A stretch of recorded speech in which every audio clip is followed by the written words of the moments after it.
Tupunguze mkono useme hallelujah. Amen. We give God all the glory and we magnify his holy name. Wapendwa, tonight ningependa nishiriki ujumbe ndani kuhusu the little sins we ignore. I want to share a message on the little sins we ignore. Nikifunza about the little sins we ignore, ni vizuri tuweke wazi ya kwamba Paul alizungumza akasema kwamba for we are not unaware of the schemes of the devil. Yeah, we know his strategies, his schemes, his plans. Ya kwamba shetani amejua vizuri ya kwamba tumeweza ku-identify dhambi na makosa ambayo tunatenda na tunaweza kutubu kila siku kwa sababu maandiko nasema kwamba shetani yeye amejua neno vile maandiko yanasema. Sasa amejua ya kwamba watu tunatubu na sasa amejua ya kwamba mahali ambapo ataweza kutunasa ni kuhusu the little sins. Why?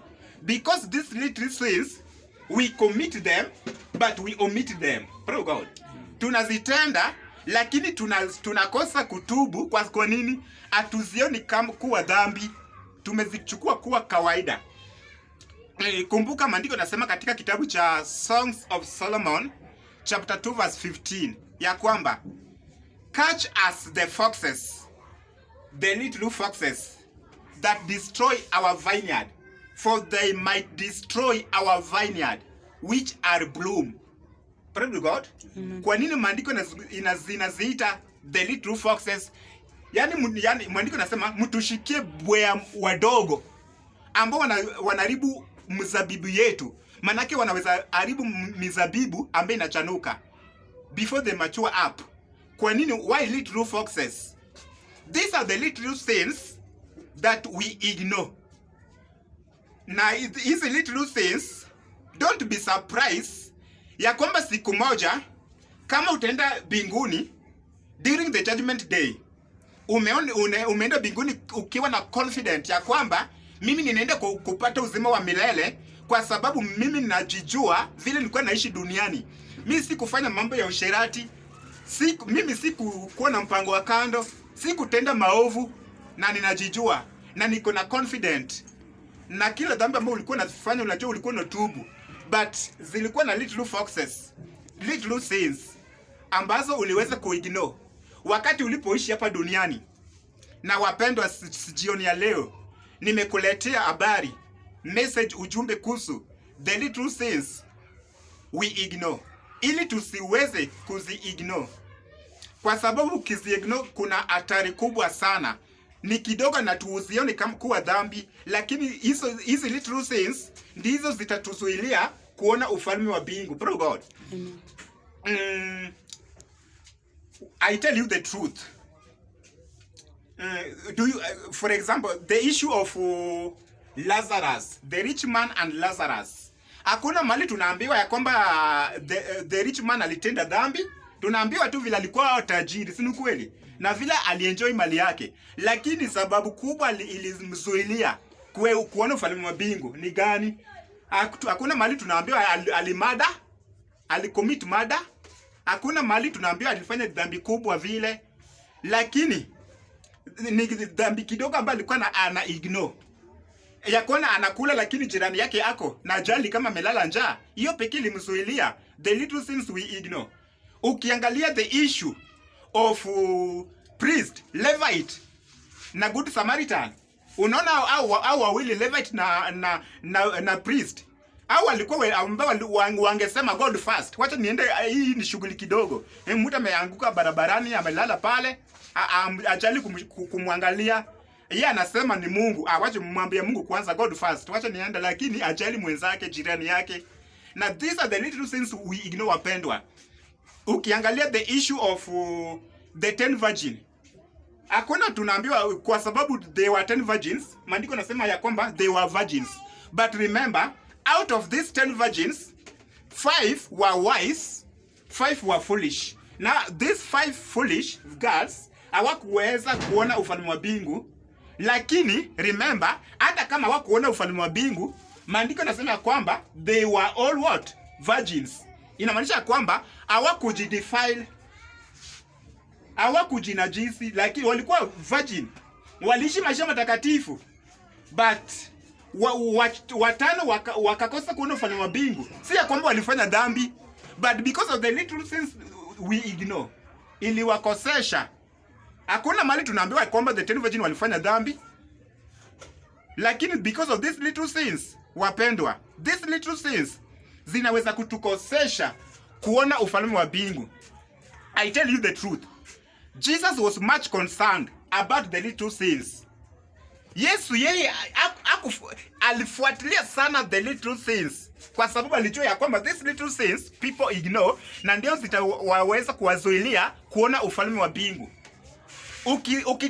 Ukiangalia maandiko, the entire chapter of Matthew chapter 5, Yesu alizungumzia about the little sins. Na hizo little sins ambazo ziko Matthew chapter 5, kwa hakika we normally ignore them. Unakumbuka ukisoma hiyo Matthew chapter 5 ukianza verse 17, the whole chapter, Yesu alikuwa anasema ya kwamba mmesikia ya kwamba kwa sheria yenu Musa alisema ya kwamba msifanye hii na hii, lakini mimi ninawaambia. Praise God. Na yale Yesu ambaye alikuwa anazungumza, hata utasema kwa nini dhambi ambayo Yesu anasema utaenda usome kwa nyumba. Hatutasoma because of time, but the entire of Matthew chapter 5 ambayo Yesu alizungumzia, these are little sins, na hata sasa tunazi-ignore na tutaziendelea ku-ignore. Wapende tusizi-ignore katika jina la Yesu Kristo. The issues ambayo Yesu alizungumzia kwa Matthew chapter 5, tunaweza ona sasa Yesu anazungumzia namna gani. Wapendwa, I tell you the truth, ya kwamba hizi dhambi tunaziona kwa ndogo, lakini ndio zitatuzuilia kuona ufalme wa mbingu. Ukisoma Galatians chapter 5 verse 9 ama 1 Corinthians chapter 5 verse 6, maandiko yanazungumza the same things. Maandiko yanazungumza ya kwamba a little yeast leaven the whole dough. Ukisoma maandiko zote, Galatians chapter 5 verse 9 ama 1 Corinthians chapter 5 verse 6, maandiko yanasema the same thing ya kwamba don't you know that a little yeast leaven the whole dough. Wapendwa, kwa ya kwamba chachu kidogo huchanua donge zima.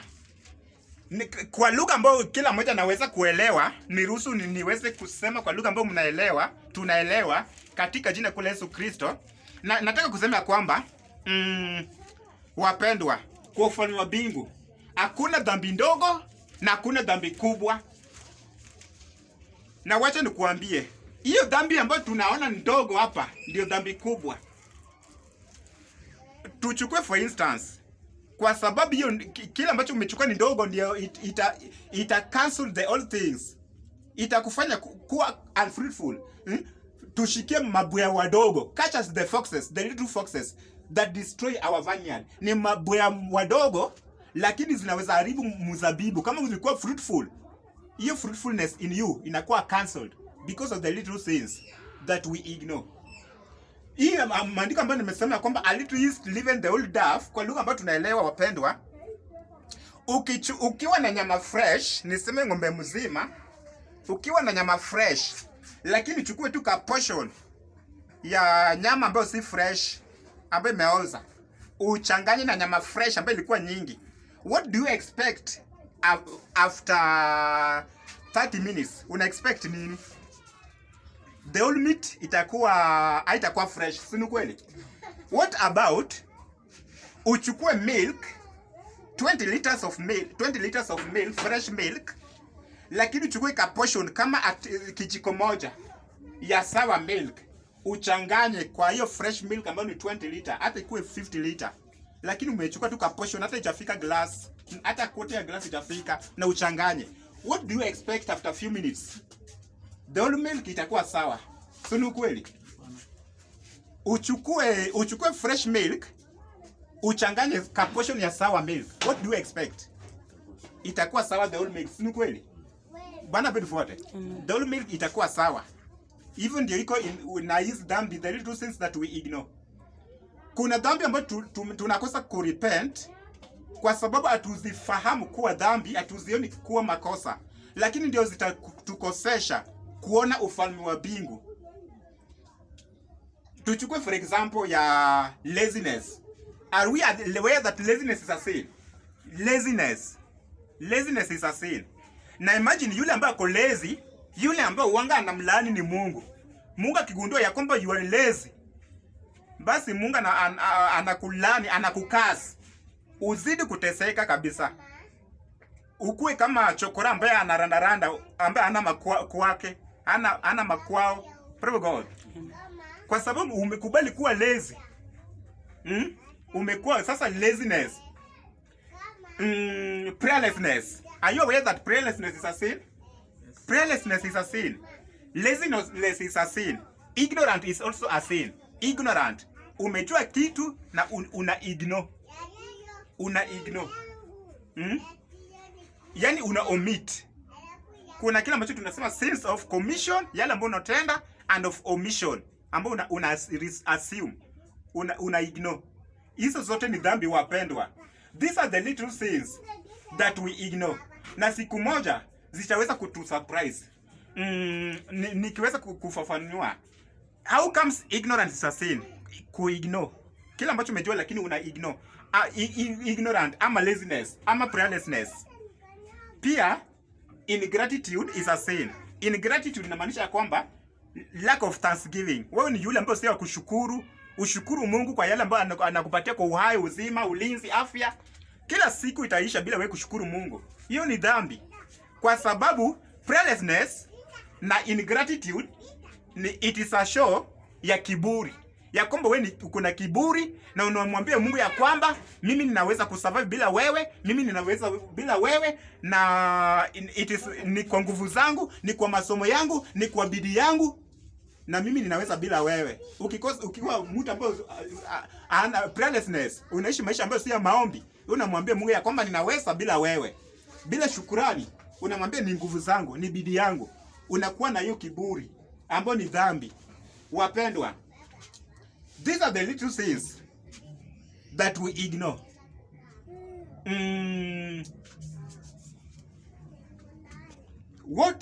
Tukiwa kwa secret, huwa tunafanya nini? Sisi ndio tunajijua, si ndio kweli? Tukiwa in our private, in our secret. Message ambayo tunachat kwa WhatsApp ama kwa Facebook inbox, sisi ndio tunazijua. These little things that we ignore. Kuna ulikuwa Mkristo lakini ulichat pale hata siku moja tu, my dear, lakini au kurepent au kutubu. Wapenda, I want to tell you one thing, that these little things, they matters. These little things matter in the realm of the spirit. Wacha tujue hivyo. The little things matter in the realm of the spirit. Katika ulimwengu wa kiroho ama in the kingdom of God, they are not little. Hakuna dhambi ndogo, hakuna dhambi kubwa. They really matter in the realm of the spirit. Tumechukua hii issue ya sisi wa Kristo tumeokoka, lakini tuko na simu kama ya smartphone, lakini bado tumemix manyimbo, gospel na secular music. Na saa zingine tunasikiliza secular music which we claim huwa inaondoa stress kwa maisha yetu. Praise God. Yeah. Ya kwamba wakati nimesikia hizi nyimbo, unajua kuna nyimbo ambayo haijaimba vitu mbaya. Imeimba unasema kwamba unajua hizi nyimbo zinakuanga na mafundisho. Zinatufundisha lakini si gospel. These are the little things. Worldly music ama secular music. Usiseme ya kwamba hii haiko na mafundisho nikisikia. Hii haitaimba vitu ambayo ni mbaya. So long as in secular ama worldly music, don't, never. Kwa nini instead ya kuweka hiyo singeweka gospel? Kwa nini useme hii ni ya dunia? Hii hata kama ni ya world gospel ama secular, haina imebeba mambo ya kujenga, mambo ya kufundisha. These are the little things we ignore. Hii mambo ya gambling, betika, gambling in general. Utakuwa una ujasiri unaenda mbinguni, lakini shetani anakukaribisha. Anasema, tumepata wenzetu. Anakuita, how are you Mr. Gambler? Praise God. Wewe unajiuliza wakati nina gamble nimekosa fanya makosa gani? Kwani nimetusi?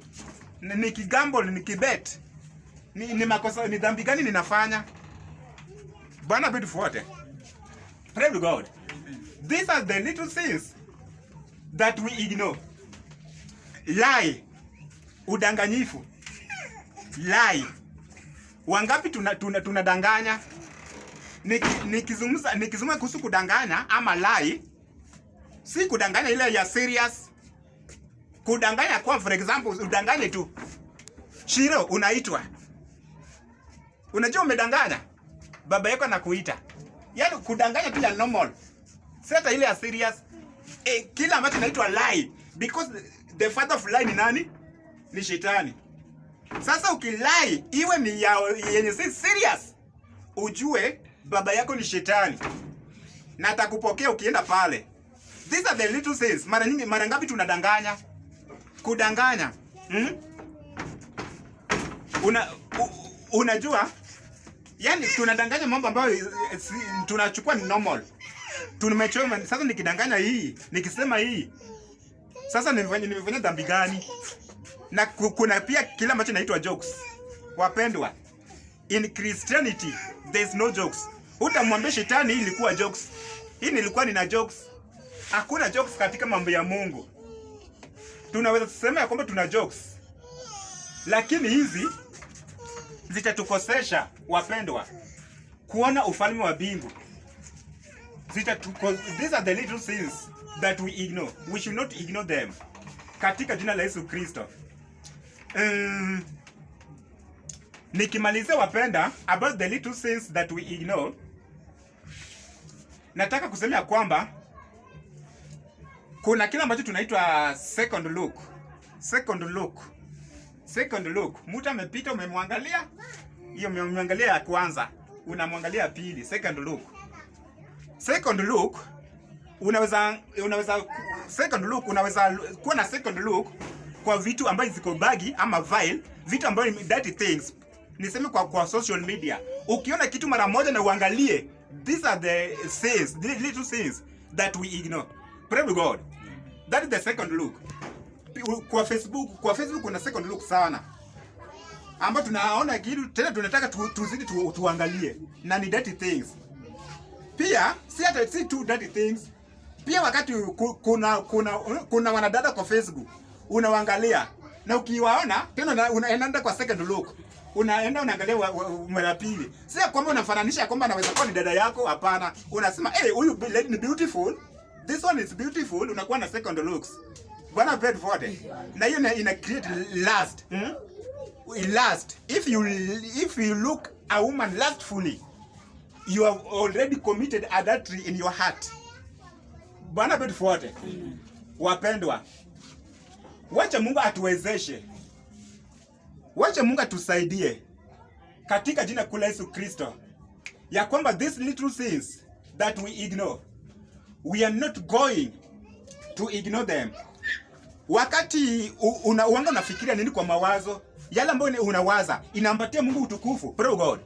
Wakati unawaza yale unawaza inapatia Mungu utukufu. So this is the solution. If you want to deal with the little things that we ignore, jiulize, kila ambacho ninafanya, kama Yesu angekuwa hapa, ningefanya kila ambacho ninafanya.